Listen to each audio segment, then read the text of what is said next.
G'day everyone, welcome back to Rule of Reason. Today, I thought it would be important to talk about the importance of small government versus large government, and then that'll lead into explaining why we have compulsory voting in Australia, and a brief description of what the preferential voting system is, and why it's really, really important that you know how it works and how to use it in the May 3rd election. But starting with government, why do we want small government rather than big government? And don't mistake me, small government doesn't mean no government. What it means is the government controls as little as possible in our lives, effectively just making up the framework of our lives so that we as individuals have far more room to make our own decisions. Now, that does require more personal responsibility and for our lives, because we're given more room to make those decisions. But the alternative is we give up all of our freedoms and we allow the government to make all the decisions for us. But the problem with that is if you then decide to do something outside of what the government dictates, you can't, because you've given up all of those freedoms. To use one of my terrible metaphors, a good way of looking at it is the government is sort of like the rules of your favorite sports game, whether that be footy, soccer, cricket, basketball, whatever the case may be. The government is the rules, and without the rules you can't have the game. But as we will have all seen over the years, is as the governing body introduces more rules, it can get to the point where the game just doesn't flow anymore because there's too many rules. So then the rules need to be removed to allow the game to be played freely and, most importantly, enjoyably. That's sort of how the government is in our lives. So small government, really what we want is the government to be in charge of defence. We want them to be in charge of law and order. We want them to be in charge of infrastructure and protecting individual freedoms. They're the sort of the key areas, but they're also quite broad in their scope. So it's important that we have those things, but it's the nitty-gritty. You don't want them getting into your day-to-day life. That's for the individual to decide how to do their lives. And the other thing to remember with small government versus big government is don't forget that giving power to a government over your life is usually a one-way street. It's rare once you give a power to a government that they then give it back. And you might go, well, but I'm happy. I'm happy for them to have that say in my life. Sure. But don't forget that we live in a political system where the elections come around every 3 or 4 years, depending on whether it's federal or state, and an election will be held, and the political party that you gave those powers to may not be the one that gets re-elected. So whenever you're voting for anything, make sure that you consider the effect that policy will have on your life if the party that you don't vote for gets elected, because the party does not live on every election, but the policy does. So the powers that you give to your elected officials now may be put in the hands of someone that you don't want in the future. So I always say, even if it is your political party in charge, always be hesitant to give too much power to the government, because it might serve you now, maybe, but you're not going to get those powers or those freedoms back once they're gone. So yeah, be super, super hesitant to give personal freedoms away to the government. The other problem with big government versus small government is citizens then become reliant on the government. So this is where you have issues, say in Australia, like Centrelink and Medicare, where the government provides so much assistance for people that they're now in a situation where they couldn't actually look after themselves without the government. So your livelihood, your pretty much your existence relies on the government providing for you, and that will now directly affect how you vote for a political party, because if one says that, say, they're going to remove funding from Medicare or remove funding from Centrelink, or in the case of the Greens, who, by the way, out of all the political parties, want the biggest government, the Greens want to be able to make decisions on behalf of you for everything, and they say that that's a good thing. Don't you worry about making decisions, we'll make them for you. Labor sort of sits in the middle of the three major parties, and then Liberal says that they stand for small government, big individual. I'll believe that when I see it, because that requires significant policy change at a national level. I would love to see it, but whether it'll happen or not, we'll see. Time will tell if they get elected. Be wary the government, in this case the Greens, that says they can do the ultimate good for you. Just trust us, because there's an awful lot of virtue signaling going on from the Greens, and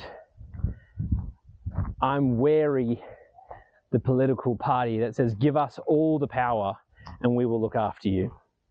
That's what the communists said, and that did not end well ever. There's no example in history where communism worked well. So yeah, Greens are a socialist party. I would argue leaning on the communist side, even though they wouldn't call themselves communists. As individuals, I have known some Greens members. They are good people. I'm not criticizing them as people. I'm just saying be careful of their policies, because they have policies for every area of your life. And once you give that power away, you won't get those freedoms back. Now, you might be sitting there going, well, I'm happy. I'm happy to give those freedoms away. I just want to live my life. I don't want to have to stress about all of these things. I'm happy for the Greens or Labor or whoever to make those decisions for me, as long as I get my Centrelink payments, or I can go to the hospital and get my healthcare for free. And I agree, all of those things are wonderful.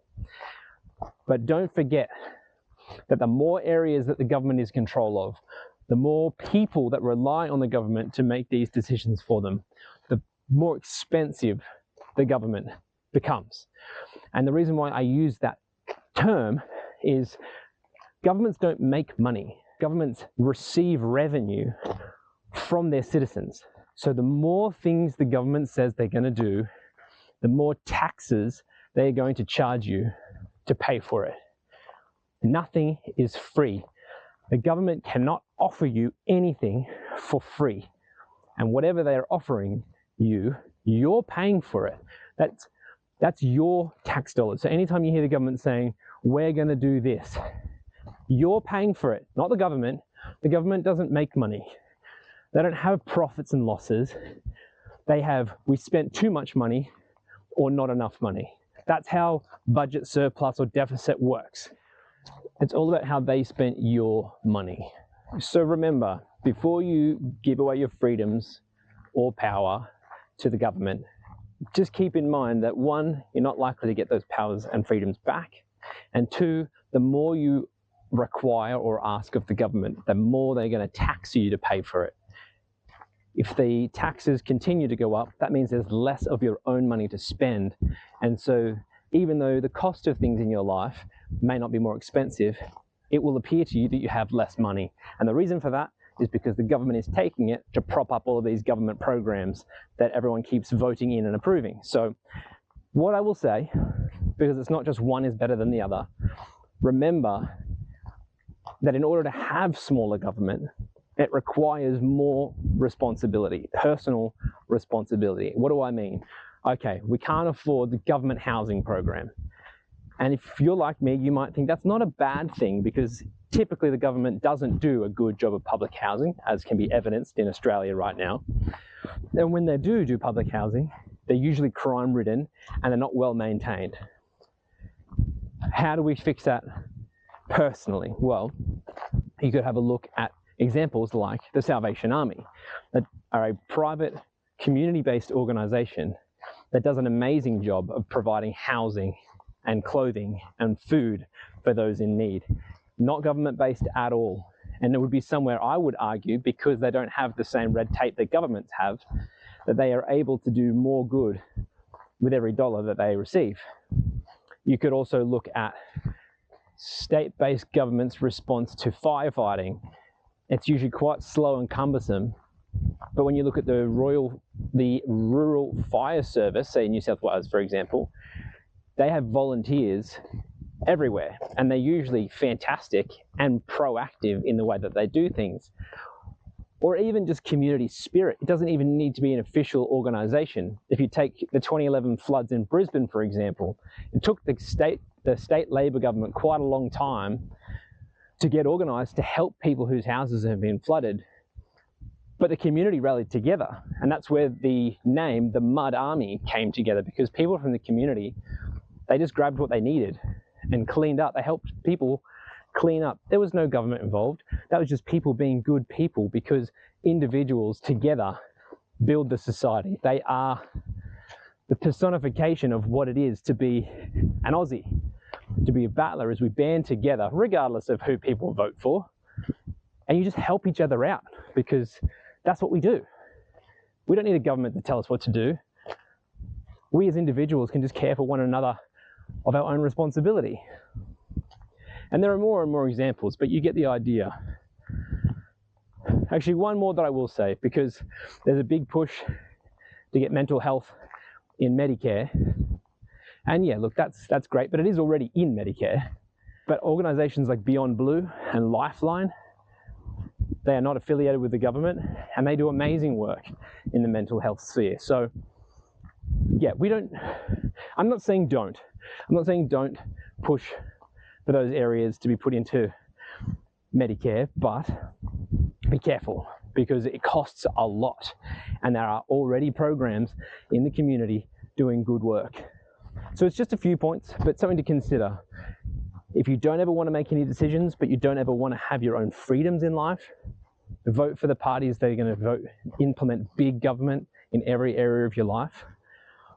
Or if you want to have freedom to do what you want, but understand that it takes personal responsibility and a bit of extra work and effort on your own behalf, getting involved in your community, but helping shape the country yourself, then vote for the smaller government.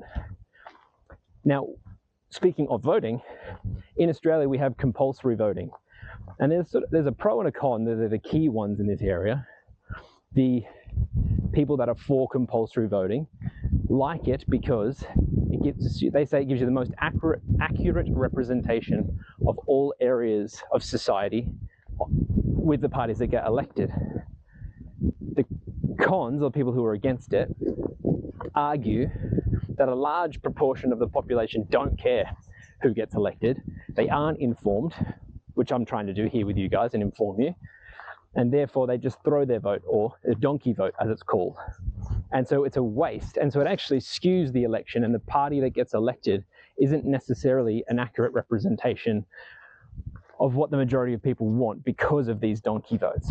Now, I'll leave it to you to decide which way is better, but what I ask of everyone is to please understand the ultimate privilege that it is in this country to have safe government. They don't have their hand involved in your vote. It's an anonymous ballot.